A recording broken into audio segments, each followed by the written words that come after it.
ребята кричат, Да, вы ребята играете. кричат. И там есть место для романтики. В гримерке сидишь, кайфуешь, пьешь пивко, довольно отдыхаешь. Выходишь на сцену, Сейчас мы поедем тусоваться в клубы. у нас такой материал, пацаны. А еще мы на английском споем. Они там-то услышат, скажут: о, братья. Вау, хроматические гаммы. Что это за кал? Орут как дураки еще-то. Да. Закончил музыкальную школу по классической гитаре. Ну, С отличием. Ты вообще молодец. С трудом переношу даунстроук. Ты снимаешь вечернее платье. Крылья научился есть? Да, у тебя, ты нараспашку, ты такой, и ветер обдувает твои, не волосы. Что? Каждому запишу соло, кто напишет. Ты все просто в кастрюлю ложишь, выливаешь. А с чем? С содой? Люди заходят и говорят: ты ебанулся. Урганта я не видел. Русские, ты понимаешь, у нас есть сила воли. Мы выходим, мы смотрим в окно, и такой: блядь, какой мрак. И мы такие: а я все равно пойду. Ну что, Сергей? Доброе утро. Доброе утро. Оно могло быть еще утрее. Извиняюсь за опоздание, да. Да, ничего страшного. Сразу поправочка: если мы будем немножко помяты и как-то подвисать, сейчас как бы утро, Сергей после концерта. Я вчера концерт играл, да. Поэтому возможно такие эксцессы. Ну, не будем тянуть кого-то за причинные места. Представим нашего гостя. Гость у нас не простой, а золотой.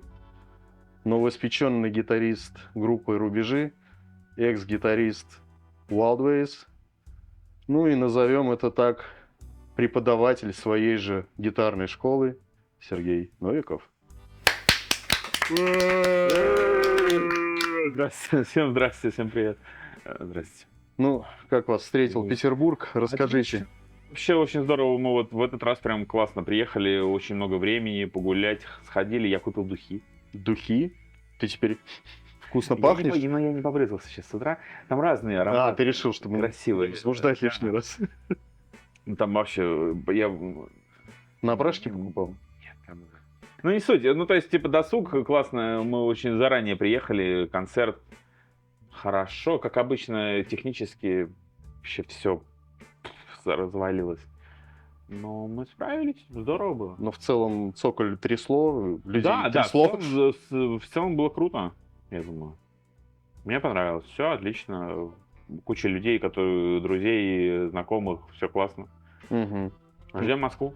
Хорошо, Петербург немножечко подраскачали.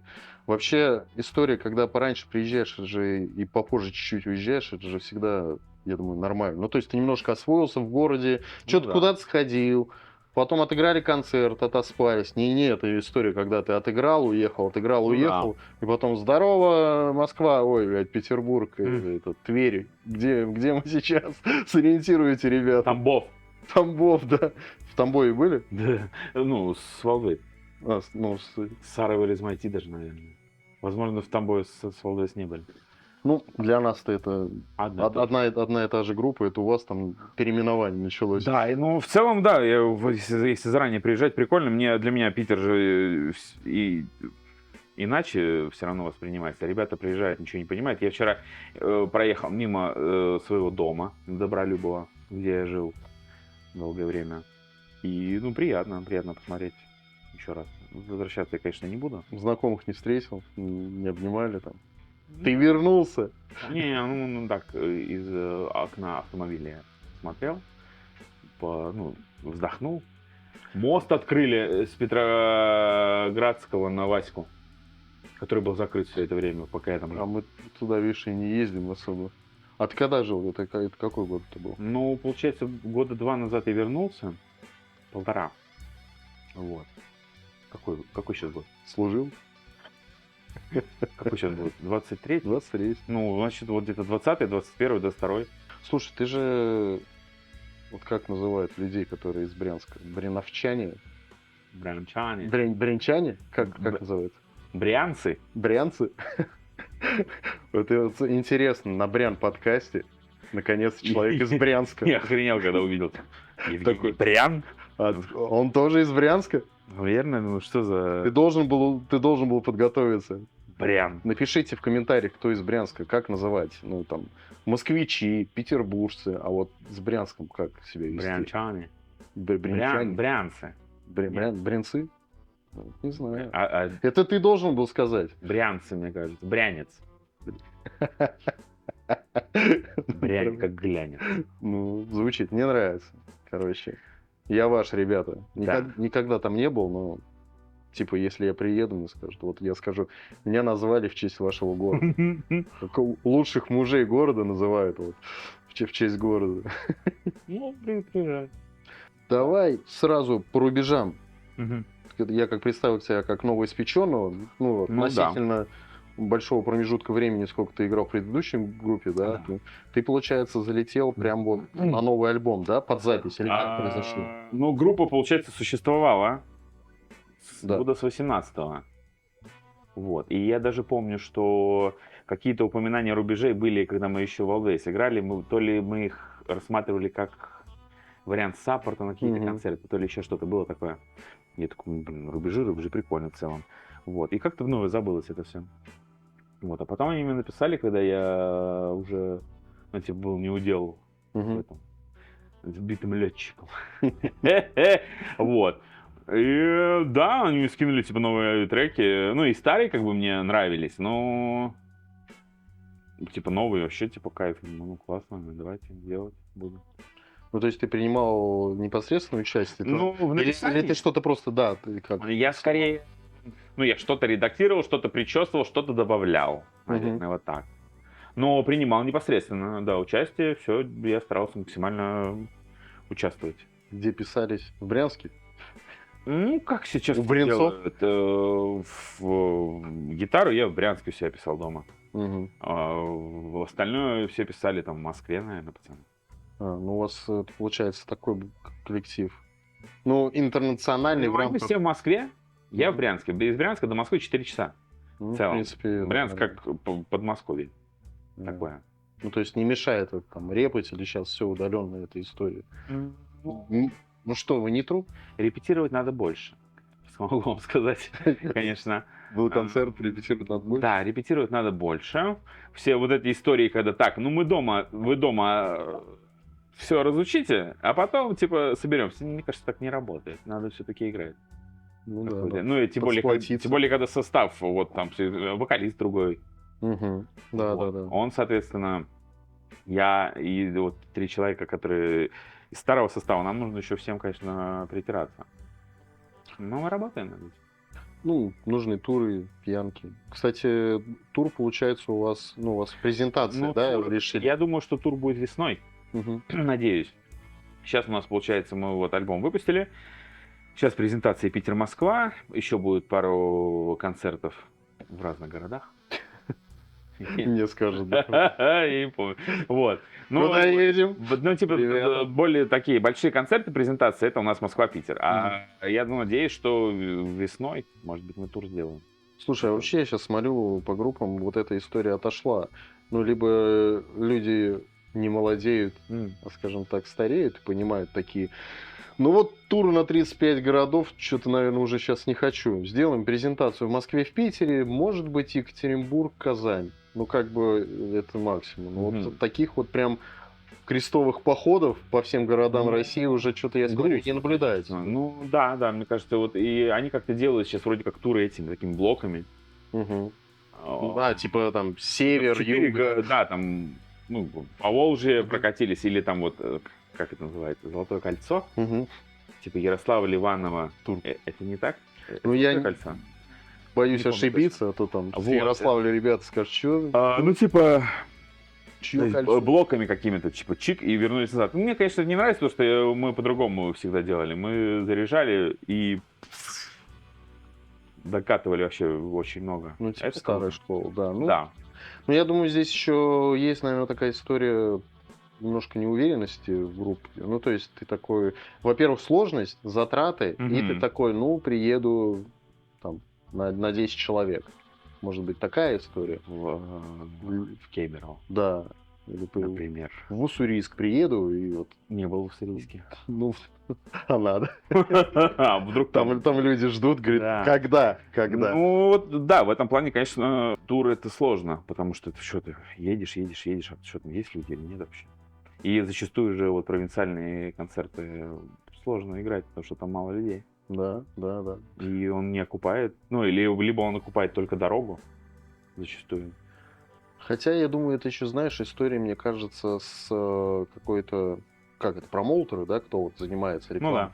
Я не знаю, как сейчас, вы сами вот этот тур устраивали или вот Нет, промоутеры? был человек, специально обученный, уполномоченный в этих вопросах, Мгм. парень, который, да, все там сделал. Потому что говорят, вот иногда приезжает там группа, ну, люди-то и не знают про это. М. Зачастую в регионах-то люди рады. Вот я, допустим, с региона, и когда приезжает какая-то более-менее достойная группа, у нас там один клуб там на 3 города, вот эти, вот, знаешь, моногорода, и ты такой, нифига себе! Вот это да! Хм. То есть люди туда идут, и они вот любая группа, которая не отсюда и которая умеет Мгм. играть, все такие, вот это нормально, не то, что вот мы что-то здесь ковыряемся.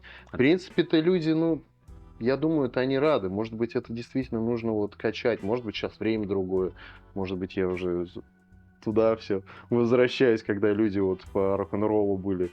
Но я вот просто помню, что там, допустим, мы там жили где-то в Оренбургскую область, да, даже вообще город, понятно, там даже пусть не Москва, не Питер, там с Магнитки кто-то приезжает, уже такие, о, чуваки с Магнитки едут, да, с Магнитогорска, уже там что-то другая движуха, они сюда приехали, что-то должно быть нормальное. Сам из Оренбурга. Да, да. Ну, Прикольно. был там, да? Да. Я даже тебе больше скажу, у нас есть там под Оренбургом, есть Оренбург, есть еще город Орск, там лайф-кафе такой. Может быть, когда-то ты, может быть, слышал. Ну слышать, да. Вот там вот, допустим, вот на все вот эти города, которые ближайшие, вот в лайф-кафе, там еще кто-то что приезжает. Рекламка, ребята, помним, да. Я помню, что в Оренбурге всегда... Не, одно время там был хороший клуб один, я забыл, как его зовут. Мы там играли с группой Defiler, если помните такое. Буду смотреть, понимаешь. Что там песня есть. Ну, не суть. Что-то про пляж. Да. Ну, то есть, кто они, американцы или Мгм. что-то такое. Вот. И потом появился какой-то клуб, вот этот вот как будто Стрип-клуб. да, с высоченной сценой, вот. Да. Ну зато ты как король, как Филипп Мне Киркоров. нравится, мне нравится вот. Вот вчера в Цоколе было замечательно. Она в меру низкая сцена Мгм. такая, и не на полу вроде, и Поздняк не прям прям... хорошо. Да, но это такой вот, мне, кстати, Цоколь чем понравился, он такой небольшой, Мгм. в меру вроде, и как-то, знаешь, вот все вот так вот плотничком вроде. Это плотно, сцена Ты маленькая. чувствуешь, знаешь, вот это вот такую вот немножко романтику. Даже Мгм. если немного людей, ты такой все набивается, все так плотно. ты Вчера такой, было не так клёво. уж много людей, но, блин, круто, все стоят, все близко, все хорошо. Здесь же тоже нужно рассчитать, да, у музыкантов, особенно когда вот там история, когда вы купаете, да, какую-то площадку, Мгм. там смотрите, там этот клуб на 5000 человек, это там на 1000, и ты такой, ну, одно дело сыграть в клубе на 1000 человек, Мгм. там придет 500 человек, и там на 3500, ну, там как-то по восприятию это немножко будет, Ну да. там, кто-то сидит там на балкончике, и ты такой как будто бы перед залом, да, пустым выступаешь. Кучку позвал, типа, у сцены постоять. Да, ну слушай, а в какой-то момент, понимаешь, вот открылся клапан, и начали приезжать зарубежные звезды. Я в какой-то момент, когда прочитал, что Мерлин Мэнсон будет в Оренбурге, Что? меня попутало. Я такой, блядь, что Он это? был в Оренбурге. Я не пойму, это какая-то желтая пресса. В какой-то момент вот настолько это стало доступно, Мгм. я такой, да как так? Такие группы приезжают, и ты там потом... Ну, там Екатеринбург, понятно, Ага. но раньше Екатеринбург такой, ну, тоже такой себе. А потом Екатеринбург, Москва, Питер, Казань, там типа вот Оренбург там подъезжает, и такой, нифига себе. Ну, то есть это, знаешь, как оттепи. Поначалу, да, там Монстр Рока, там Металлика приехал, у людей там все, глаза из орбит, Металлику. Сама Металлика приехала, у них тоже глаза из орбит. Что это безумные русские, их так много. Надо сказать им что-то хорошее. Yeah. Надеюсь, они понимают. Они там все рады, там даже, Ну да. знаешь, внутренние войска, которые охраняли. Они тоже Металлика хэдвилл. Помню эти видосы. И поэтому это действительно казалось, а потом это уже, ну, такой, ну, нормально, ну, приехали. Ну, помнишь, как кто там туры ездил? Папа Роч. Папа Роч, я был в Типа, Екатеринбурге на них, это еще в тур. 2014. И, ну, и все там, лимбийские какие-нибудь тоже. Limp Bizkit, у них даже какое-то видео, которое не вышло, они там не видели, снимали там пятерка какая-то вишневая, там коза, там Westworld, он в каком-то этом, в какой-то Олимпийке, но я прикреплю, это, по-моему, даже чуть ли не под Оренбургом где-то снималось. Прикольно. Они хотели какой-то клип выпустить, там какие-то бабульки, они идут по этой деревне, я смотрю, типа, что? Ну, для них Прикольно. это как бы экзотика. Ну да. Типа для нас это такие, что, вы чё, мужики, место лучше не нашли. Так, ну, концерты история веселая. Ты же не Это только, ты вообще прям вот в аккурат. Под запись альбома. Альбомчик, кстати, такой хороший. Хороший? Мне Нравился? понравился. Да. Послушал? Я послушал. Хороший. Плотненько и записано так все. И там ребята кричат. Да, Вы ребята играете. кричат. И там есть место для романтики, понимаешь? Мне всегда нравится, когда есть какие-то мотивы еще в песне. Не просто, вот я заметил, вот что вот когда просто вот на хардкоре кричат все песни сплошняком, ты типа слушаешь круто, но когда ты весь альбом прям слушаешь, ты такой, ну подустаешь. Ну типа Ну, подустаешь. тяжело, да, я понял. Тяжеловато. Для ушей тяжело. А вот когда вот какие-то там ямки такие, Это, вот, мы да, как-то там. обсуждали эту тему с кем-то, но не с пацанами из РБЖ, с кем-то еще, кто со стороны слушал, что вот, например, старые рубежи, да, они же выпускали, у них Мгм. 3 или 2 релиза, 3 релиза, вот, до полноформатника вот этого. И говорили, что да, круто все, но вокал настолько сложно слушать, и было бы круто, ну, то есть его, как это правильно сказать там, то есть его нельзя спеть под акустику, как-то был такой момент. Ну, то есть круто, когда ты возьмешь это все и под акустику сыграешь, а тут он просто в одну ноту типа орет, и очень сложно, нет никакого мотива, нет никакой мелодии в экстрим-вокале. Да. И еще это хорошо, когда еще на русском. Да. Ты такой, окей, и тебя еще как-то слова, знаешь, зовут. А на английском, когда ты слушаешь группы, тебе еще сложнее. Ну, понятно, да. если ты шаришь в английском, ты сказал, что ты шаришь. Ай. Да, тебе еще как-то попроще. Но если ты такой, all right, и ты такой, yes, окей, там вот это вот все. Ну, мы сейчас потихоньку уже вся сцена русская отходит. Это, кстати, вообще от английского. Да, очень круто. Просто в какой-то момент ты такой, это русские, эти русские поют на английском, эти все на английском, ты такой, да что такое? Пожалуйста, я живу в России. Да, У меня столько всё-таки. групп англоязычных, я их и так послушаю. Ну вы хотя бы что-нибудь мне скажите по-русски. Да. Вась, не грусти, ну что ты, бля. Мы-то раньше думали всегда как, что, мы вот слышали, пацаны, вот эти вот треки, вот сейчас мы их запишем на английском, и здесь мы вообще мы поедем сразу туда, типа там будем выступать, но так не работает. Это еще может быть еще мечты такие максималистские, да, когда да. группа только начинает. Когда тебе 18, Да, там там. ты такой, у нас такой материал, пацаны. Да. Панк-рокеры, там, пацаны, которые панк играют, они такие, Ага. Blink-182 насмотрели, такие, ну все, мы в Калифорнию. Ну вот сейчас запишем уже, ну буквально, потому что еще мы на английском споем, они там-то Да. услышат, скажут, о, братья, Вау. вау, who is it? А это Russian country. Все, сейчас пойдет дело. Ну да. Но сейчас начали все потихоньку осознавать уже, что Ну да. будем вариться вот в своем. Это круто. Ну, но максимально, наверное, круто, если, конечно, разъебать там на русском. Ну, это прям очень... Ну, есть это- примеры уже. Да, есть примеры, их мало, но вот это, мне кажется, планка, когда ты заходишь. Да, это круто, это молодцы. И ты такой, ну, учите язык. Пытайтесь понять, о чем я пою. И они точно так же переводят потом, как ты сидишь, переводишь на русский язык такой с переводчиком, и такой, лучше бы я не знал.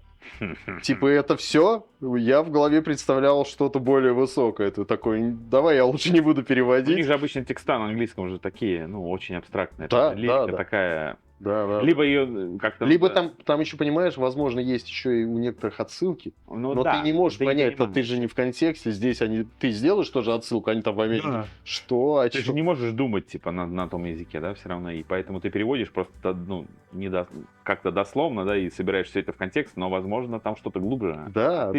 Слушай, а был же опыт у вас еще с Мгм. Сарой, с Чайной, Именно. да. Да.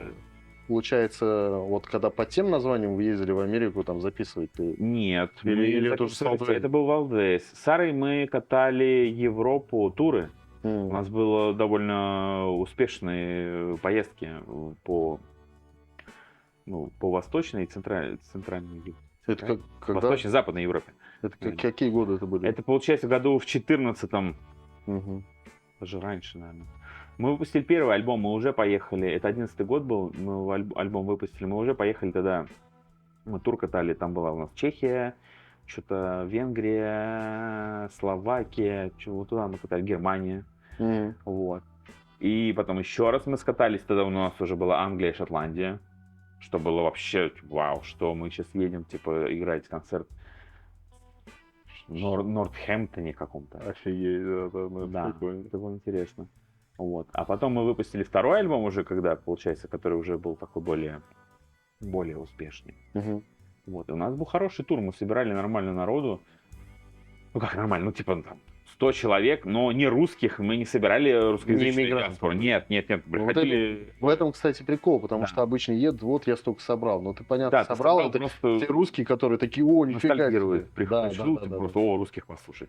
Нет, мы там, ну, нормально было в целом. Я помню, в Будапеште был человек 120, но венгров и так далее. Всякие были хорошие сборы. Я тут больше, наверное, про другое, именно про запись альбома. Но записывались мы тогда в России, а Собственно, Валдвейсом да. мы, получается, уже начали пробивать каналы, чтобы звучать круто, как американцы. Мгм. Вот. И нашли у Кэмерона Майзела, который, собственно, нам... Мы договорились, да, и поехали к нему. Как вообще там, вот эта история. Ну, записи с первого альбома у меня не было. Мгм. Это год 16-й, по-моему, Into the Wild написали, меня не было. Я помню, что... Ты опять был в Брянске, написал гитару и отправил? Нет. Я был в Брянске, но у меня уже тогда были проблемы определенного характера. Вот. И, ну, просто по финансам, типа, меня не потянул.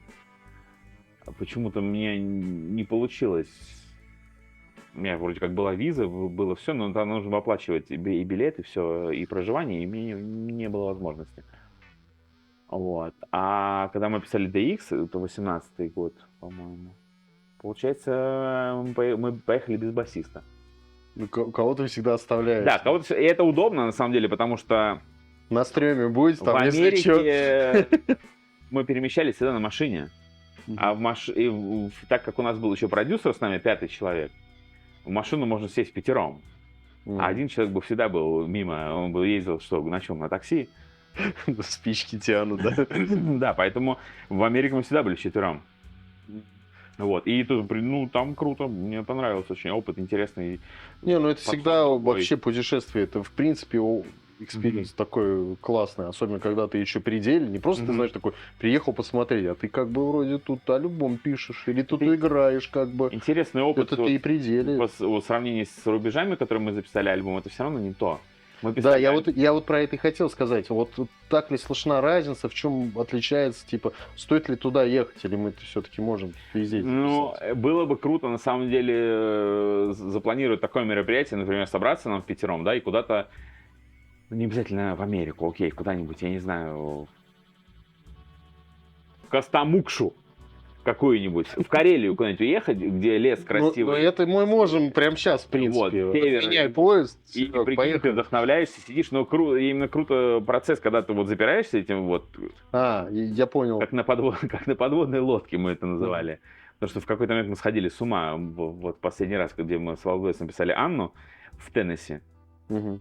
Вот, когда ты вот сидишь в маленьком городе Мёрфисборо, там никого нет, там никто не гуляет по улицам, там ничего нет, там нет этих автобусов или еще что-то, там все на машинах. Приехав, мы в одноэтажной Америке жили в маленьком домике. Ну вот и чего, надо было под Оренбург ехать и... Вот, и мы Там просто гуляют. впятером, и вчетвером, и Майзел приходил к нам, и все, и мы потом сходили с ума, потому что мы в одном мире вот своем Мгм. живем месяц, но мы типа проникаемся, пишем. Ну, продуктивно. Да. Зато, понимаешь, здесь же отвлекается. А тут мы альбом писали год, потому что то все ребенок родился. Ну, как бы тоже... Ну надо время вот, уделять. здрасте, а мне альбом писать. И все это как бы, конечно, во-первых, это долго, а там месяц, все, ты все записал, отдал на сведение, и там еще через 2 месяца у тебя все готово. Кстати, был фильм с перцами, такой черно-белый, где они писали как это, Sugar Bass, что альбом-то вот этот, самый первый, который стрельнул, Мгм. который Рик Рубин, ты, кстати, М. там история была в том, что их нужно было всех собрать. Они говорят, этот там что-то колется, этот на байке ездит, и типа, ну, их невозможно собрать, поэтому их надо собрать в один дом, Мгм. и вот пусть они там сидят и пишут. Потому что и то там у них барабанщик, он говорит, ну я типа не бухаю, я буду уезжать. На Харлее садится и сваливает. Ну, по крайней мере, хотя бы удалось их собрать. Мгм. Иначе, типа, ну, этого не получается. Это может растягиваться на годы. Да, это все, конечно, потом тянется, и, мне кажется, какая-то атмосфера, вайб, концептуальность, может Мгм. быть, теряется. Потому что все в разное время записано, а вот это вот целиком и полностью в этом процессе, мне кажется, будет круто. Поэтому на заметку на второй альбом, может быть. Но смотри, сам принцип-то он понятен. То есть, как ты говоришь, уехали там, где не ходите, это вы можете, Костомукшу. да, в Костомушу, вот, под Оренбургом вы можете в Карелию уехать, снять дом. Ну, принцип-то такой же. Сняли на 2 месяца и сидите там Мгм. пишите. Главное, изолироваться от всего, что вы именно группой сидите, пишете. Мгм. А сам формат, именно само качество записи, вот когда ездили в Америку, там, чувак вот этот, он по-другому мыслит. Ну, Типа у него вот звук-то, то, зачем вы изначально да, ездите. я понял. Но получается, что не было, ну, то есть мы не получили технически какого-то вау, типа, чего мы здесь, типа, пишемся на студии, там, с аналоговыми, я не Мгм. знаю, оборудованиями, компрессорами. Нет, он приехал к нам, получается, в дом с компьютером, ну, с этим, с Mac Mini. Короче, поставил монитор, колоночки какие-то у него маленькие обычные были, и все, мы писались как дома, считай, и все. Получается, его уши и руки, Мгм. это Ну, весь секрет. это профессионализм данного И конкретного. гитары мы писали также напрямую, просто в звуковую карту, гитара, шнур, все. Мгм. То есть то, что я дома делаю, но, ну, опять же, все это в другой атмосфере делалось. Ну, чтобы прям технически что-то было. Барабаны мы писали на какой-то крутой студии, не Мгм. помню. Вот. Вокал мы писали дома. Ну вот я и про то, что Микрофон просто. тут скорее к человеку едешь. Получается, да, ты едешь просто за его мыслями, за его восприятием. То, что он оторван от вот этой вот истории, потому что Мгм. все друг друга вот в одном котле как будто варятся, и как бы все немножечко Ну да, вот да. что-то примерное делают, да, там типа у всех свои там Мгм. эксперименты, но дальше там не выходит. А у этого изначально какой-то другой, видимо, подход. Только если Да. из-за этого, да, если...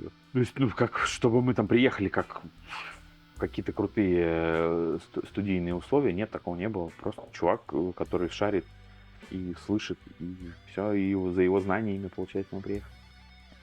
Слушай, ну четенько. Мне тут я увидел у тебя еще что-то не только в рубежи залетел.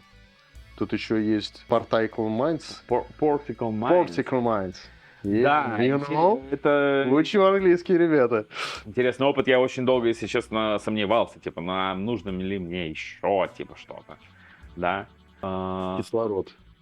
Да, песни есть. Съездил. Кислород. Скоро еще сейчас выпустим что-то новое. Но Это что? Это как фит, как приглашенный гитарист? ну, типа? нет, я там участвую также в аранжировках, в написании, там, в редактировании гитарных партий.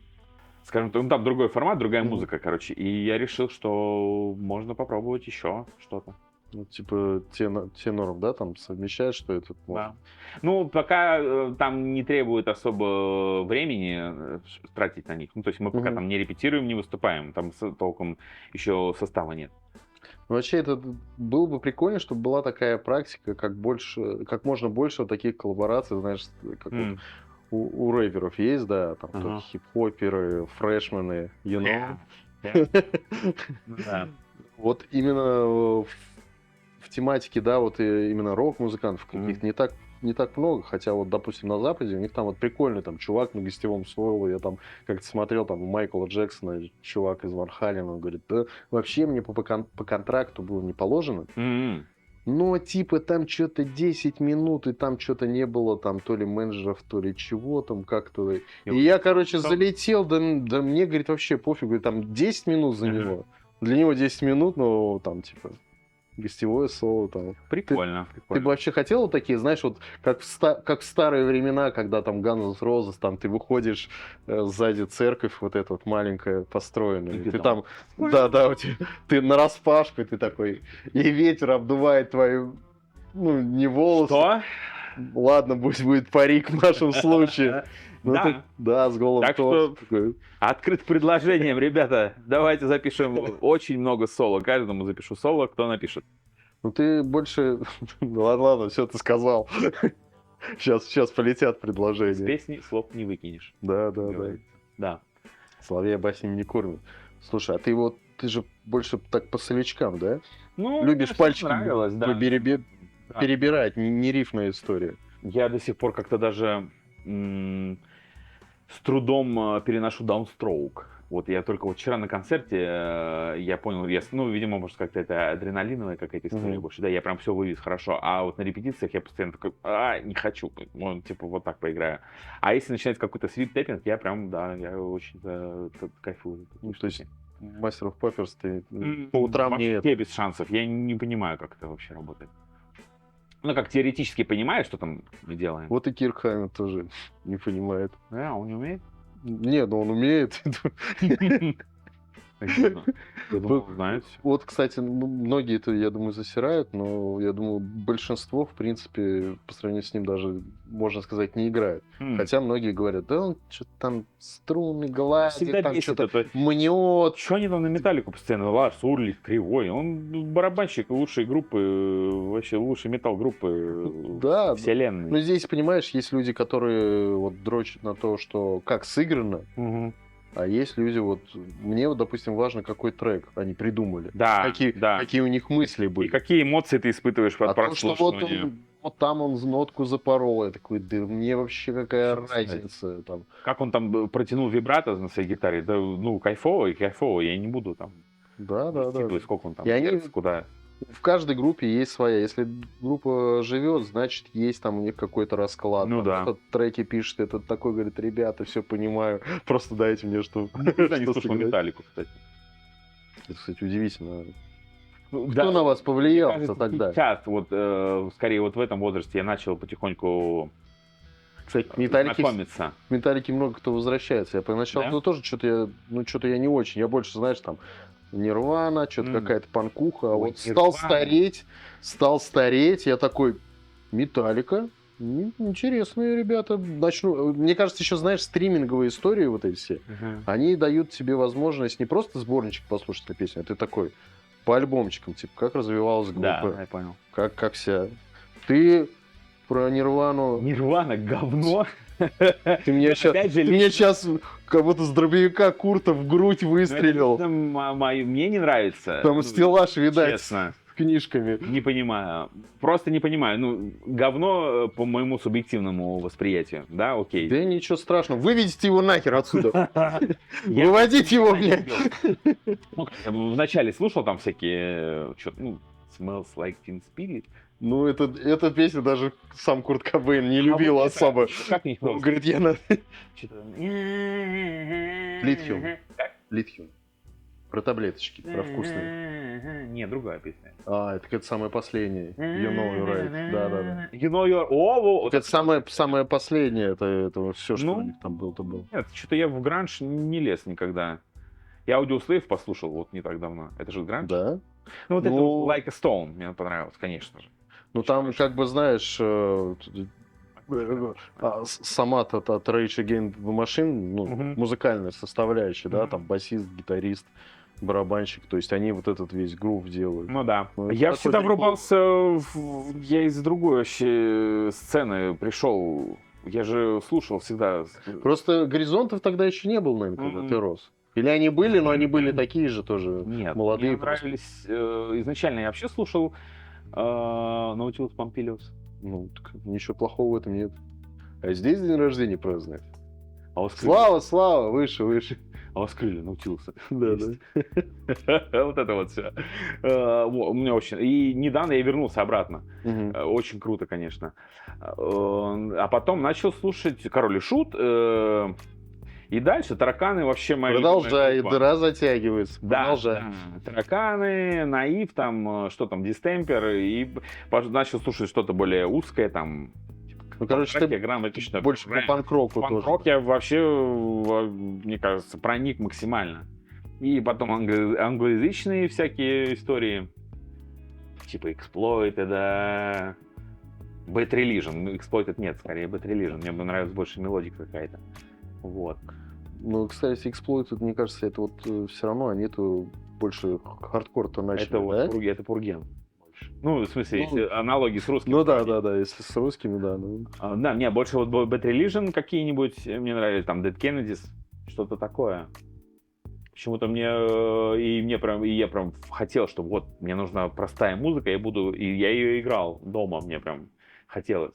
Угу. Хотя мне говорили, почему ты же после музыкальной школы, ты же вроде как шаришь, а я закончил музыкальную школу по классической гитаре Ну, с отличием. Ты вообще молодец, ты прям по своей теме идешь. Да. Многие же как, играл на баяне или на трубе, А потом взял гитару.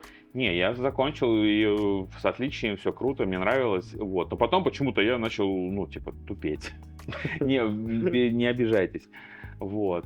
Мы-то не обижаемся. И внезапно получилось, что типа из этого всего хардкора я услышал, что есть еще как бы тоже музыка с этими барабанами, но уже типа с более метальными рифами какими-то, типа Sly Dying, Пошло потяжелее. Valentine, окей, да?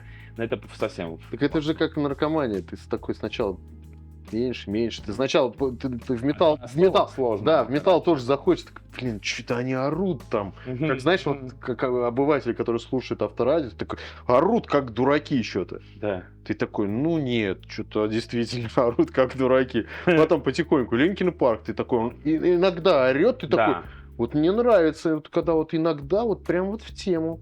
А потом ты такой сидишь, и ты уже такой засыпаешь под Slipknot, и такой, да нормально. Ну да. Орёт, и потом уже, да и нормально поют, а тебе говорят, чувак, это ненормально, убавь хотя бы в наушниках это, да? Потом Despise Tycoon какой-нибудь играет.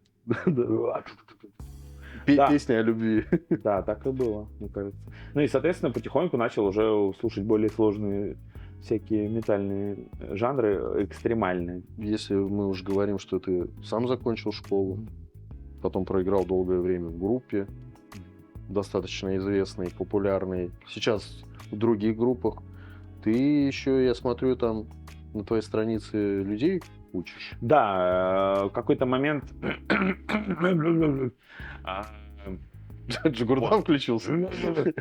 Понял, что хотелось бы, максимально сфокусироваться на музыке, и работать, соответственно, в ней же, да. Ну, то есть не всегда получается на группе заработать денег. Сейчас уж точно, да. Вот. И что можно? Можно учить людей этому, например. Ну, получается. Плюс я сейчас начал потихоньку осваивать там всякие звукозаписи, аранжировку и прочее, и предлагаю услуги по помощи в написании музыки. Сонграйтер. Именно. Вот. Ну и плюс учить людей, я уже с довольно большим опытом. Сколько я уже учу? Года с 14, наверное. А как эта история удаленная же происходит, я так понимаю? Ну, бывает, в основном удаленно. Как сейчас происходит вот это удаленное там занятие? То есть ты что-то потом проверяешь задания, там что-то им даешь? Это скорее просто в формате общения. Ты такой, здорово, уровень там проверяешь свой, его, и показываешь свой. Вот, и, соответственно, начинаете играть, что-то разбирать. Если есть какие-то вопросы конкретные, то разбирайте их. Вот. Если какие-то технические штуки, у меня есть подготовлена база уже годами разных упражнений. Чтобы пальчики работали. Я вообще, если честно, всегда противник этой истории. Хроматические гаммы. Что за кал? Не, это скорее выборки из различных там каких-то соло, лид-партий и всего прочего. Вот, они у меня как бы уже лежат там в папочке отдельными PDF-файлами, которые можно показать человеку, что вот это будем сейчас разбирать. Вот, и смотришь, что он делает. Дым над водой. Старое говно. А с этого надо начинать. White Stripes тогда.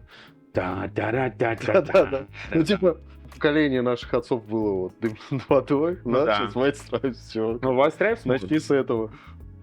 Ну, я почему-то, я всегда даю более сложно. Возможно, ребята не вывозят. Надо пробовать White Stripes. Ну и лично в Москве вот туда. Иногда. На него смотри. Вот. Ну и в Брянске. Ну, в Брянске, конечно, народу поменьше. В основном, короче, это онлайн-история. А вообще в Брянске что там вот с рок-культурой? Там у вас клубчики есть, неформалы собирались. Ну, они везде, очевидно, собирались. Да. Но как у вас? Недавно был на концерте, организованный Брянский Мош Крю. У нас есть такая. Пацаны там, спортсмены, занимаются танцами под музыку. Ну, вы поняли. Ну, без музыки прям Вот. не очень. И да, приезжали разные коллективы. В основном там что-то из Москвы, из Брянска играли. Вот. То есть, ну это прям андеграунд. Что-то большое сложно найти сейчас. Есть на самом деле пара клубов. но- Стрип-клубов? Не, нормальные. Но прям чтобы там какие-то группы играли. Ну, обычно приезжают, я не знаю, кто там, Северный флот. Ну, на самом деле, это же все равно не такой город, да, чтобы туда прям вот, который в тур записывают. То ли вот как это, вроде бы и недалеко, но нет прям такого, что ты видишь там список городов, и там прям Брянск, с него начнем. Ну да. Ну вот Валдес, например, в последнем туре в Брянск не заезжали. А все Я, хотят. я, может быть, и сходил. Вот. Мне кажется, вот, ну, город настолько маленький, что туда приезжают только либо какие-то супер большие артисты, которые точно соберут, либо вот локальные какие-то движухи совсем в андеграунде, вот, на которые я ходил недавно. Ты как раз сказал, что вот в Wildways не заезжали, а ты бы сходил. То есть я так понимаю, что вот эта вот рана, мозоль, она зажила, и судя по твоему посту, да, в Да. социальной сети ВКонтакте, где ты там, как я потерял Wildways, там в трех Да. частях, то об этом можно... Можно это говорить, да, затронуть. уже все. Я как бы нормально. Мы как-то, ну, общались с ребятами.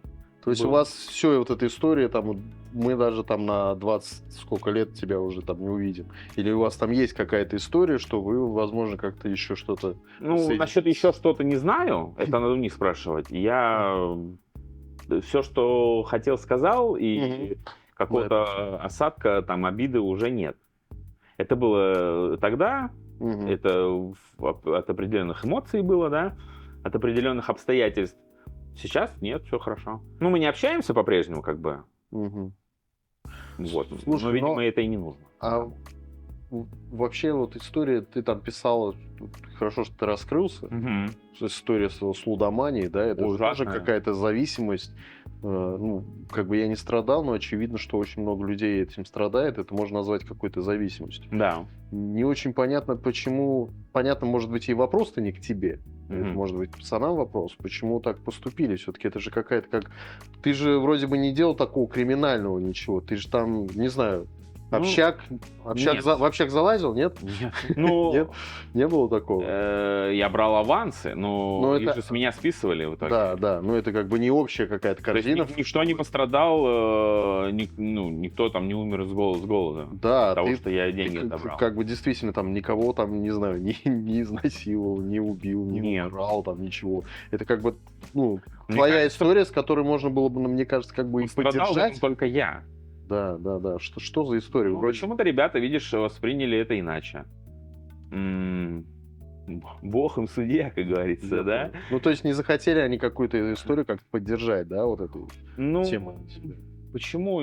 Может быть, это и была поддержка с их стороны, да, потому что я потом читал часть, короче, информацию про лудоманию, и говорили, что да, чтобы человек избавился от этого, нужно его изолировать от всего, от финансовых потоков в том числе. Вот, и у меня их не было, этих потоков. Вот. И, может быть, с их стороны это было правильно. И если бы они меня тогда не изолировали, я бы, может быть, и не изменился. Ну, потому что в себя Потому что, когда меня оставили за бортом, я продолжал активно пытаться разбогатеть все равно. Такая, да, просто искал, да, различные варианты, ходил в ломбард. Ломбард — это нормальная тема. Да. Вот. Но потом как-то осознал, что, ну, все, край, надо заканчивать. Просто как по мне, по-моему, оставлять чувака, в котором вы там столько лет вместе, вот в какой-то трудной ситуации, это, ну, не тот метод, что прям сейчас все будет нормально. Сейчас мы его, нравится. да, сейчас мы поедем тусоваться в клубы, у него есть проблемы, зависимости, посиди-ка ты дома один, мы тебя бросим. Да, это... Мне кажется, это так не особо работает, если такой был, как бы, намек, не знаю, такой был. Либо я ничего не понял. Может быть, всё-таки. ты ничего не понял, может, стоит ждать от пацанов еще какой-то пост. Может быть, они, по-моему, ничего так и не сказали. Они Да, один да. раз тогда что-то написали, и все, это я потом начал откровенничать. Может быть, я ничего не понял с их Мгм. стороны. Такое возможно. Но не поговорив, не расставив точки, мы так и не поймем. Мгм. Я не пойму. Вот, что они хотели этим сказать. Ну, видишь, мы-то со стороны, опять же, это взаимоотношения в коллективе, Мгм. все-таки мы-то как смотрим, как потребители контента музыкального, видео, Мгм. мы смотрим, чуваки вроде на позитиве, достаточно дружные, какие-то туры. Ну, Ты такие думаешь, да блин. мы Валдвейсом и до сих пор я считаю, что это была очень дружная команда. Мы впятером практически с основания, да, ну, у нас там менялся барабанщик, Мгм. менялся гитарист дважды. Вот, но все это было на стадии установления. Мгм. Вот. И потом, мне кажется, мы впятером, когда все группы разваливались, расходились, пересобирали состав по новой, мы шли впятером до конца. Вот. Но и, да, это, мне кажется, со стороны выглядит очень странно. Что Да и чувак- интересно следить даже, да, я там смотрел, Да. то есть, я иногда, мне нравится с музыкантами просто смотреть, там, чуваки движуху Мгм. делают, то есть, я не всегда прям принимаю то творчество, я такой, чуваки делают круто, Мгм. жестко, металл, там, некоторые песни я могу послушать, я не скажу, что я фанат, но мне интересно, там, смотрю, какой-то, боже, куда-то поехали, что-то угорает, вот за этим интересно Бэкстейдж следить. какой-то, да? Да, вот это круто. прикольно, думаю, ну, блин, дружные пацаны. Да, в целом, ну, это было таким каким-то теплым, таким семейным кружком. Мгм. Вот. Но тем больнее было, Да. возможно, Я вот остаться не удел. Понимаю, да. И обида была настолько сильной, что, во-первых, мы не общались года 2 вообще. Мгм. Вот. Это вот только недавно я написал. И мне еще за это предъявили, сказать, ты 2 года молчал. Ну, естественно, я молчал. Ну, на то были очевидные Слава причины. Вот. Ну, это, я думаю, со стороны это выглядит максимально странно. Да. Для меня это странно было тоже, но я говорю, что я решил больше не жить этим. Ну, это правильно. Это обида, и зачем это все надо? И идти дальше надо, значит, я подумал, что теперь. Страннее, знаешь, только история со Slipknot. Когда ты видишь там, в принципе, ну, там, понятно, и уровень-то, Ну да. но там просто ребят какое-то время просто увольняют, просто чувак, спасибо, все было круто, 10 лет с нами, но до свидания. Каких-то объективных причин никто ничего не говорит, Что-то с просто до барабанщиком, свидания. да, случилось? Да, барабанщика сейчас, вот последнего, до этого Буратино, Дикобраза, Да? просто, да, всех участников вот этих вот. Я не особо Ну, я слышал так отголоски. Что Не, понятно, положа руку на сердце, когда я смотрел, вот, когда только Slipknot начинали, я смотрел на Буратино, Мгм. на концертах, который вот так делает. Ну, окей, перкуссия. Я смотрел там, ну, на Дикобраза, я думаю, ну, типа, не самые важные чуваки да. группы. Ну, когда там вот это уже, знаешь, как бренд. На них ты Мгм. смотришь, за ними интересно, они как там, как вот эти, знаешь, как раньше, супергерои там. Вот Ну эти да, черепашки-ниндзя, у тебя Мгм. каждого свой герой. Они у них там разложились. Этот там такой, этот с черепом, это Буратино. Ага. И они еще как бы, вроде бы, как будто бы нам казалось, что позиционировали себя как дружная команда. Такие прям ребята, они свойские, они там что-то против системы, они Ага. там и заёвывают, там все. А потом выясняется, там этот говорит, из-за бабок меня просто вот барабанщик Джордисон, да, они его там просто, у него там ноги стали отказывать, они Ага. ему говорят, ну, у тебя проблемы, друг? Давай, до свидания. Давай полечись пока. И он там тоже долгое время действительно что-то ничего не говорил, потом, я не знаю, что у них там контракт или еще что-то были, он потом начал рассказывать, что они, ну, не такие же они ребята там. А, И типа там вот очень много на бабки завязано, и это уже, знаешь, такой у них там давно уже вот эти вот разлады, а мы-то смотрим, и нам хочется видеть, что они лучше, чем мы. Типа эти чуваки, которые вот они нам вещают Мгм. вот это творчество, и они-то как раз вот такие ребята классные, вот хочется на них равняться. Потом ты смотришь, и ты такой, какая боль, этого выгнали, этот Ну да. Буратино подал в суд за то, что они их там что-то через какие-то левые компании, там на бабки их там, ну, обували, там Да? себе там Крэхан и Кори, они там что-то большую часть забирали, а им там типа по остаточному принципу что-то через, знаешь, там через разные ИП, у них там, не знаю, что ООО, через разные компании проводили, и ты смотришь, блин, думаешь, ну, чуваки, ну только не вы, ну почему? Все заканчивается, видишь, деньгами, Да, ну когда к сожалению. уровень уходит такой, ну это, конечно, да, со стороны это смотрится, я вот общались тоже с музыкантами, я иногда говорю, что не хочу знать, что происходит в группе. Я говорю, я вот хочу знать, что вот это самообман, с одной стороны, Ага. но с другой стороны тебе хочется верить, что вот у вас, чуваки, вы живете вот какой-то другой жизнью, потому что все мечтают стать рок-звездой, все любят, там, с компанией, с чуваками близкими да. гоняете. Но никто не знает, как, по какому проценту распределяются деньги, да, после тура. Да. Валдейс, кстати, в этом плане было всегда очень, не знаю, как сейчас, но всегда было очень четко, ну, типа, не было какого-то провала. Мгм. Ну, не забирал там вокалист половину, Мгм. а вам все остальное, не, было более-менее ровно всегда. Ну, Это было. чётенько. Видишь, не у всех такая история. Ага. Слушай, ну, ты идешь дальше, как я понял. Я, да. Там, если какая-то будет информация, то уже будем дальше посмотреть, как говорили. Пробуем, да, в себя в разных других.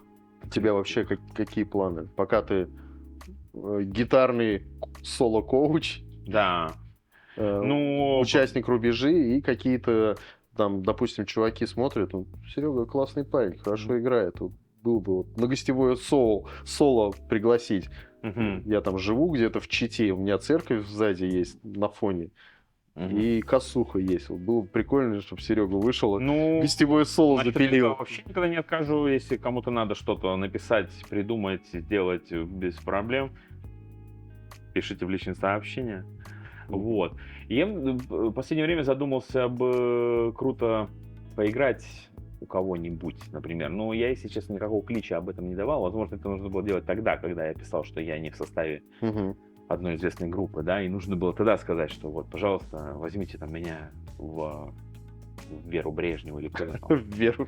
Куда-нибудь. Возьмите меня в Веру Брежневу. Вот. Возможно, это бы какая-то следующая ступень развития, да, как музыканта. Ну, к сожалению, да. Ну, к сожалению, мы видим это. Знаешь, Да. что какой-нибудь Металюга, видно, что он вот из этой среды, а он там с Валерием Меладзе Только что-то не в делает. кавер-группу, пацаны, это кал. Лучше к Вере Брежневой. Лучше к Валерию, ну, Валерий Меладзе это слишком.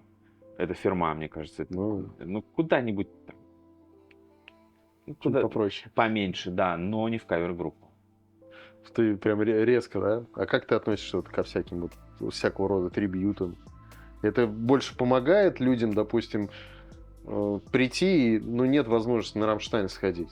А вот тут раз и все песни Рамштайн поют. Ну, я не хожу, ну, тот, кто ходит, Ой, окей. добро пожаловать, да. Можно даже автограф взять. Вот, ничего страшного не вижу. Трибьюты прикольно, мне кажется.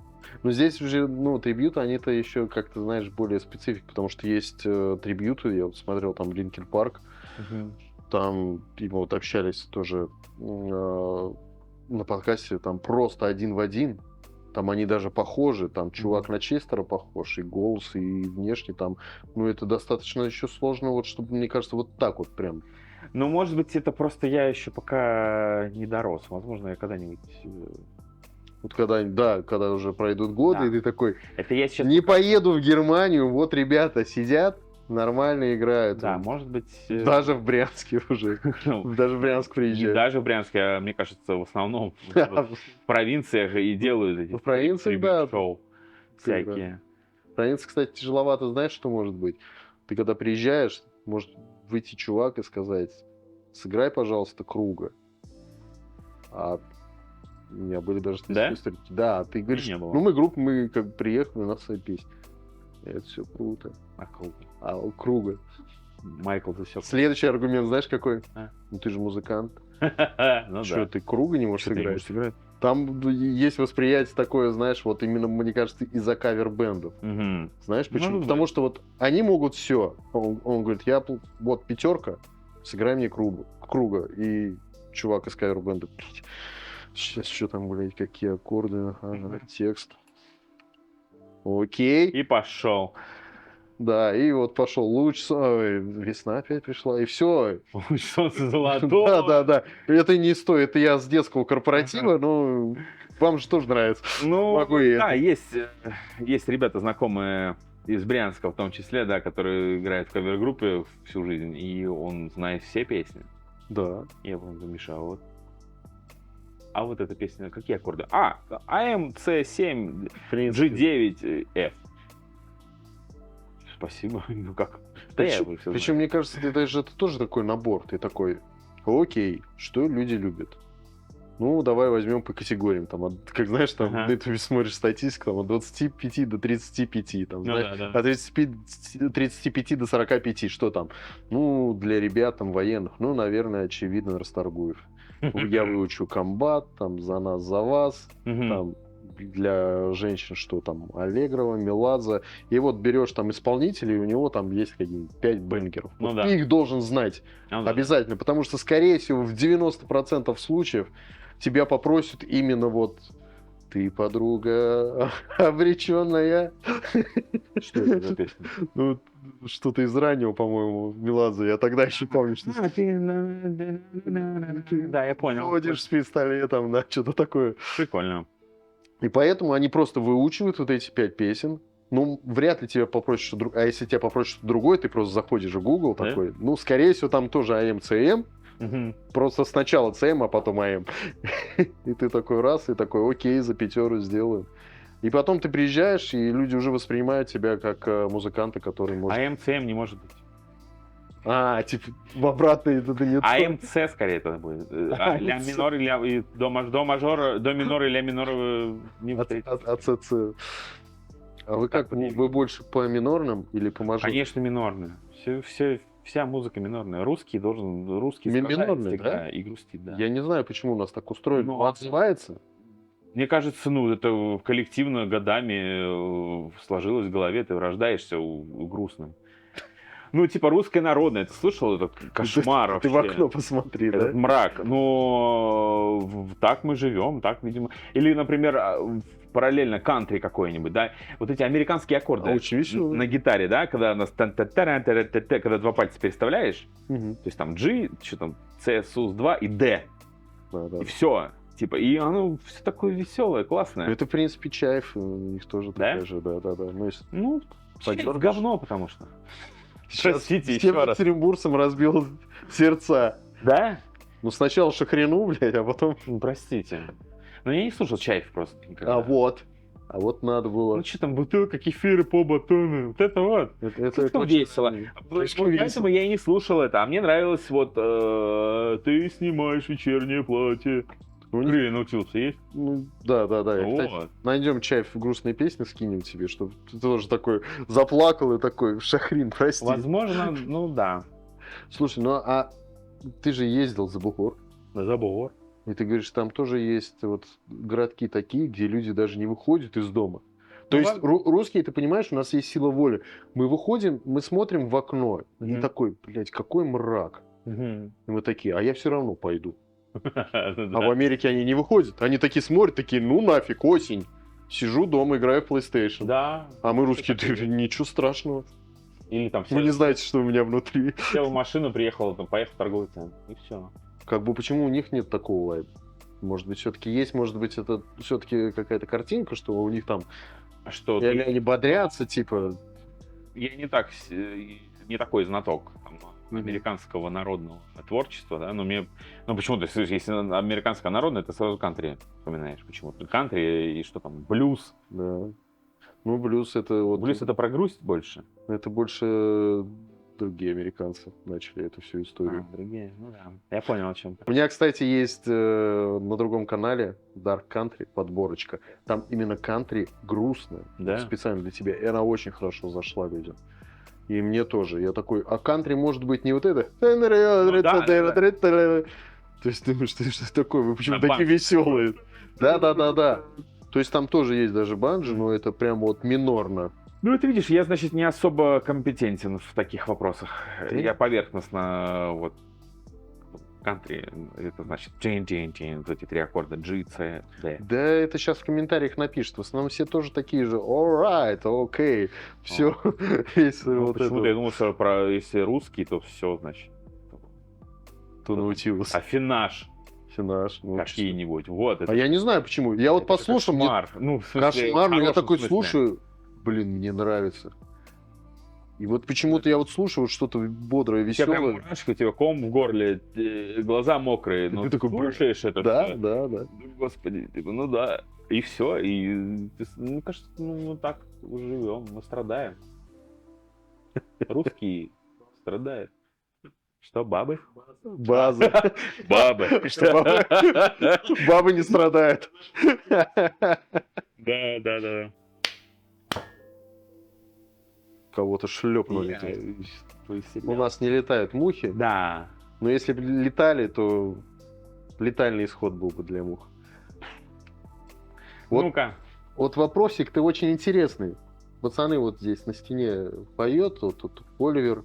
Блин, А ведь ты человек, которых видел, Да. вот так вот, как меня видел.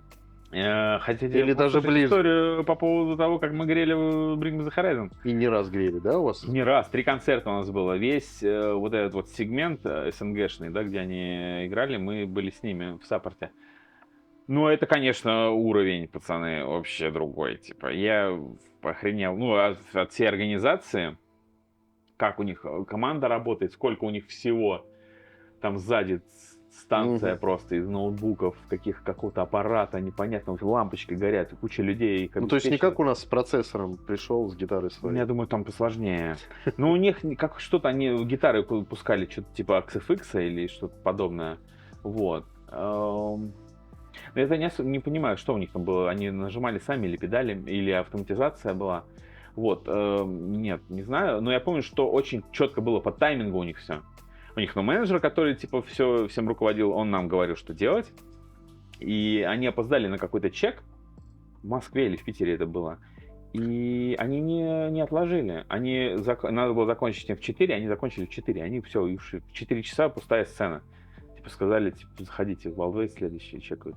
Нифига себе. А они типа приехали, на полчаса там нажали, и все, и ушли. И это, кстати, показатель, что Мгм. группа такого уровня, знаешь, тебе говорит, у нас есть Wildways, вот ребята пусть разгреваются. Хотя они могли бы сказать, да вы кто? Там, Типа, да, ой, ребята, главное нам чекнуться, мы тут короли этой сцены, вы да, и уже... они очень круто сделали, вот в этом плане организованы, очень круто. И единственное, нам-то сказали, нельзя с ними общаться, по-моему, как-то так они говорили. Ну, типа, не доставать их вопросами. Не смотри ему в глаза. Вот, да, но при этом мы, как это называется, не кемпинг, как это называется, еда. Нет, как это, Я сейчас начну юморить. как это Не организовать? спрашивай меня. Короче, вас Забыл, блин, в сенцах вас, слово. в сенцах вас Короче, держали. там, где мы ели за столом, Мгм. мы ели вместе. В столовке. Ну, там в гримерке было Мгм. все организовано, там можно было накладывать все, что хочешь, да, и я с Оливером Сайкисом, вот он сидел и ел пюре там, какое-то с сосиской. Это было похоже, как приключение вот этой операции и приключение Шурика, когда он ест, и ему так горчички, он говорит, «Мгм». Но нет, я же не мог с ним разговаривать. Я даже не смотрел на него. Потому что он бы не понял, что горчички нужны. И он тебе на повидло. О, Мастер. русский, безумный русский, горчица с повидлом. Отлично. Да, и вот не общались абсолютно никак. Но потом мы уже начали кивать друг другу, здороваться. Но в Питере, получается, мы ничего не виделись. В Москве уже такие здорово. А в Екатеринбурге уже, братан. Не Ты было. чё, А какой ты? Питер, Москва, Киев. В Киеве, да. Вот. А в Киеве мы сделали общие фото. Ну, то есть, Анжи, было бы еще Разрешение. 3 города. Возможно, и мы бы пили водку Да. с ними. Но нет. Ну, вообще, как восприятие, впечатление от того, что ты видел на экране, ты... Живьем очень круто все вообще. Я забыл, Питер или Москва, Лима Ли упал со сцены. Ну, гитарист. То есть они обычные люди. Ну, У них тоже бывают проблемы, да, он упал. Что-то там, не получилось у него, не рассчитал, не знаю, что. Уволен. Да, у него просто потом поднялся, заново начал играть. Ну, чуваки очень крутые, да? Но чуваки играют круто, вообще безумно. В этот Фишер вообще там тянет весь вокал. Оливер топ, вот визуал весь сзади, вот эти экраны топ, вообще все очень круто. Подожди, а это какой год был? Вот это тоже там что-то 15-й, там, туда был? 20-й. Это два. Да, кстати. Вот, в 19-м откатали тогда 5-летний этот юбилейный тур у нас был большой. С Японией, со всей Россией, очень круто. Вот. Потом записали в Америке альбом. На Новый год, получается, это был в январе, мы писали. Вернулись и сразу начали Брингов играть. Я просто вспоминаю, на Брингов ходил, вот у меня даже пост был, где я там со Славой увиделся. Я был абсолютно, уставший. Ага, это нормально. Весь день уставал. И под вечер так устал. И прихожу на концерт, там вот, ты сказал просто про анимацию, это вот Да. как раз вот был 15-й год, и там вот сзади вот эти все экраны. И я настолько был уставший, что это был Сибур-арена здесь, в Питере. Там сколько она вмещает? 1005, наверное. В 15 году у них тоже же так все было круто. Да, у них экран был вот полностью на это. И мне казалось, что тихо. Я в тот момент, вот удивительное свойство, когда устаешь, тебе вот почему-то кажется, что ты можешь достучаться до исполнителя. Я всерьез пробивался в первые ряды и кричал Оливеру. Оля кричала ему почему-то, что тихо. Я пытался показывать звукорежиссеру, чтобы добавили гитару, что я не слышу, гитары мало, я ему показываю. Это было дико смешно. Они, конечно, это не... Я просто смешно, я удивился, они такие, стоп. Что ты хотел? Гитару громче сделай! Они такие, Окей. Плиз, сэр. Да. Еще что-нибудь. Если бы Оливер Сайкс с микрофона кричал звукарю По-русски. гитару погромче, можно, а? Гитара мониторы, да, ничего в натуре. Это, конечно, смешно было бы, но этого не случилось же. Не случилось, к сожалению. Я все равно кайфанул, конечно. 15-й год, ничего себе, что это был за альбом? Симпетернал какой-то вышел, да? После него уже. Круто, хороший альбом. Вот, и да, очень классное было мероприятие. Наверное, пока лучше, где я был. Там народу было очень много, 10 тысяч в Москве было. А как ощущаешь? Ты же все равно вот ходишь, ты такой, они пришли на них, что там? Нет, вообще не было. У нас Нормально очень большая была толпа, которая знала нас, и нас хорошо принимали, вообще как рыба в воде было все, как будто это наши люди все. Это вообще четко. То есть это такая публика. И я помню, что какого-то не было вообще мандража, ничего. Мы были на таком профессионализме, по-моему. Я. Я не знаю, как пацаны. Потому что я все, сейчас все будет круто. И так и случилось. Тут прям четко отработали, что-то все отыграли. Классно, это же такая галочка. Народ слушал, танцевал, подпевал. Возможно, там, сзади... Кто-то кричал говно, да, но... Его было не слышно, потому что, когда человека забивают, там снизу тяжело кричать говно. Когда тебя пинают ногами, да? Да. Это было очень круто. Не, потому что, да, есть очень много же, смотришь, можешь погуглить случаев разогрева, когда там вот прям, максимально недоброжелательно люди настроены, там бутылки-то, это уж...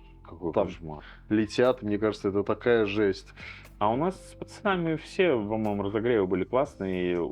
А кого еще грели? Мы грели Сара и Ghost Inside у нас были. Из больших, да. Я не знаю, знаете группу The Ghost Inside? Они знают. Я обожаю эту группу. Вот. The Ghost Inside, Bless the Fall грели. И Валерия Леонтьева. Нет. Вот из крупных я пока вот только их вспоминаю.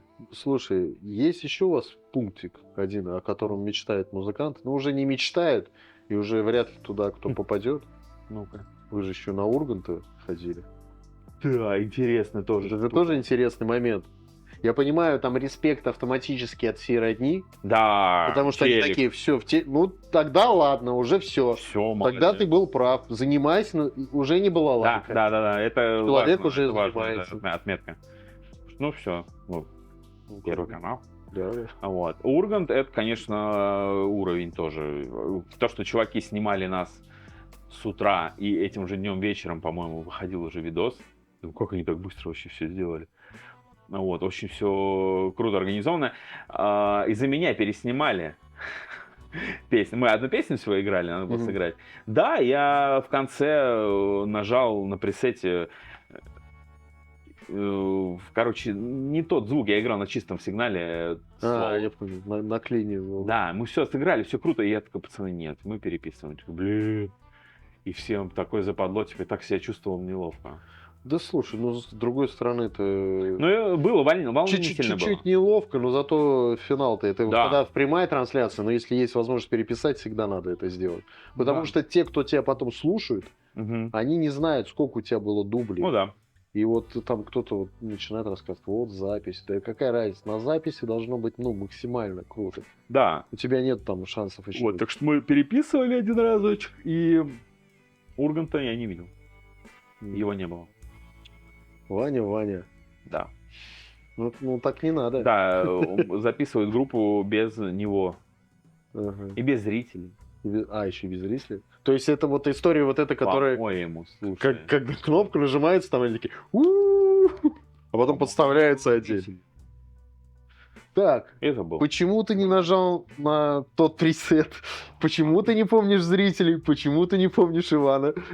Не, Ивана точно не было. Пресет просто, разволновался как-то. И Да всё. не, я так... Все эти процессорные истории всегда у меня, вот мы, получается, два гитариста, да, Денис и я были, и у меня почему-то всегда мне отдавались все вот эти обязанности сыграть клин, где-то переключиться, сыграть какой-то тремоло, да, Потому что не надо было ревербом. музыкальной школы заканчивать. Вот. А Денис просто играл ритм и все. Возможно, надеюсь, не из-за этого меня, но типа я часто был замечен, да, за такими косяками. То есть я мог что-то перепутать.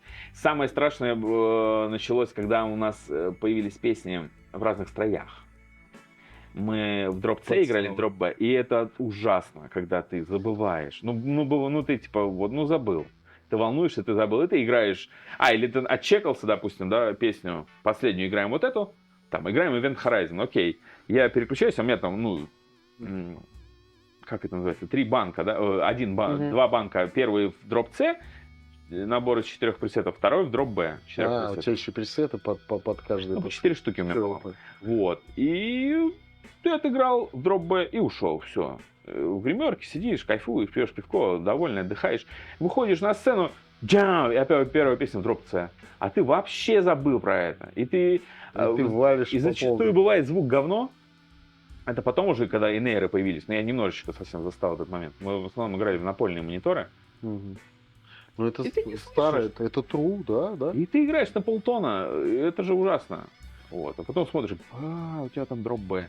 Он стоит на этом. Ты на экранчике. Там видишь еще на процессоре. Я хотел сказать, было бы круто, если бы, знаешь, когда большие концерты, ты гитары меняешь в зависимости от строя. И ты такой идешь, и там чувак выходит, ты ему просто так кидаешь гитару. Это уровень. Я вот, кстати, ты видел вот эту историю, когда чувак подкидывает гитару, а тот ловит технику? Я всегда смотрю, мне кажется, вот проблема вот с тем чуваком, который ловит. Почему? Ну, не знаю, я такой иду, я такой думаю, блядь, он всегда ловит, что ли? И он такой выходит, блядь, надо поймать. Это Гибсон. Пальцы скользкие, я что-то нервничаю, сегодня первый день, а он уже гитары кидает. Мне кажется, это не рядовая история, это скорее вот какие-то да, понятно. на видос. Все равно ты такой, там, я смотрю, знаешь, иногда они как-то там глазами встречаются, но я вижу, когда там чуваки разгорячаются, и он просто что-то швыряет гитару, и там, чувак, работа все еще есть у меня. Вот в таких же ситуациях было бы нормально, да? Гитарку. Но там у тебя все равно еще процессоры. Да. На нем на эффектах еще. Разные гитары круто. Почему до сих пор я не могу реализовать. И вот на рубеже, на вчерашний концерт, думал, с 2 гитарами приехать.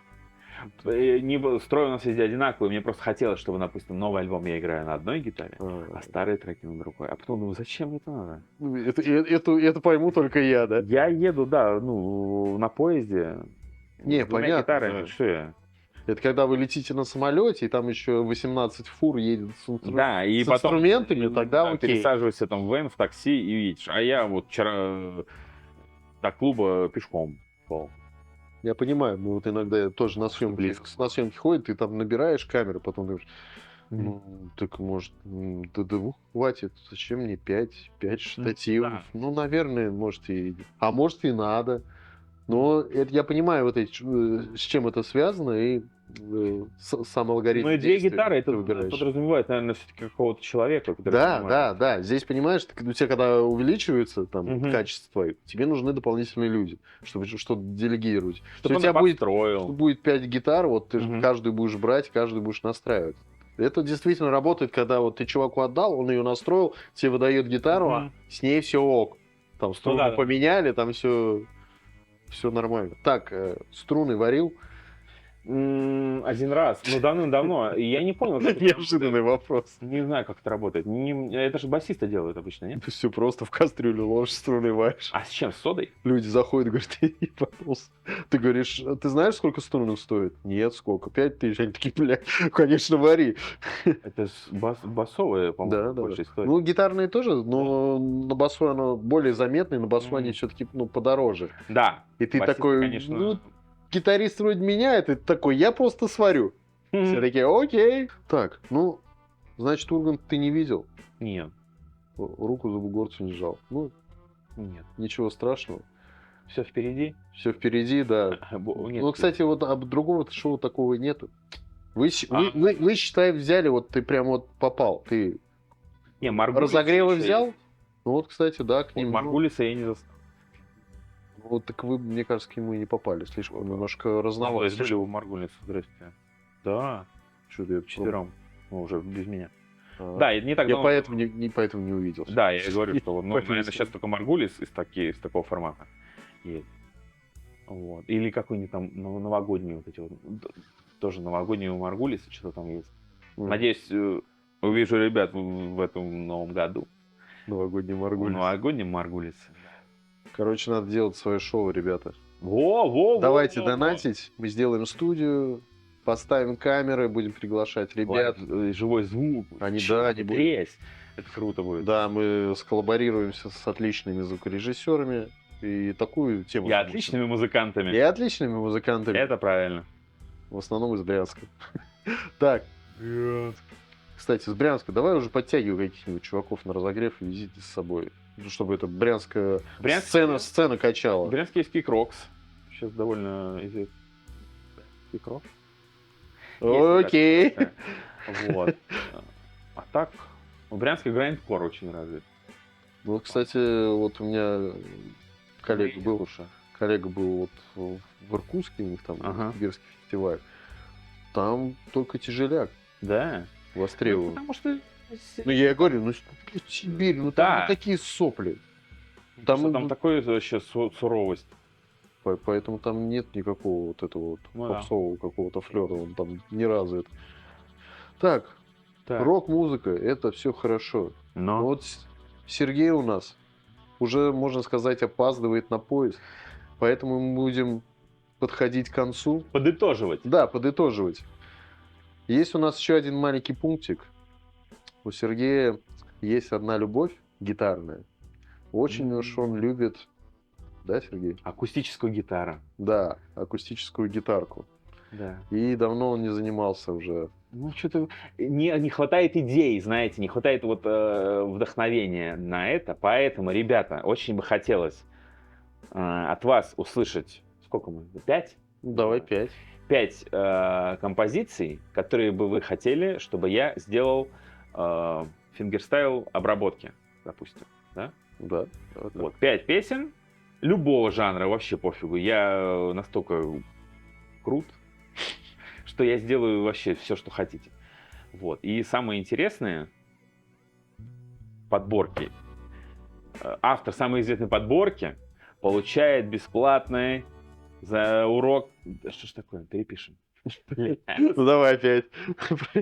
Да, автор подборки из 5 самых крутых треков получает бесплатное занятие на гитаре. Ну, в онлайн-формате, скорее всего, потому что мы будем из разных городов. Так что пишите предложения в комментарии. Все верно. Да. Под этим видео оставляйте. Включайтесь, давайте, создавайте активность. Пишите также, кого еще хотели бы видеть на этом подкасте. Вот. Подписывайтесь на наши социальные сети, на сети, которые предоставит Сергей. Сергей. Да. Мы оставим наши ссылочки на ВКонтакте, на наш Телеграм. Подписывайтесь, там я оставляю всякие интересные истории, клипы интересные, которые я увидел и охренел от них, какие-то приколы, какие-то анонсы. В общем, подписывайтесь, много всего интересного.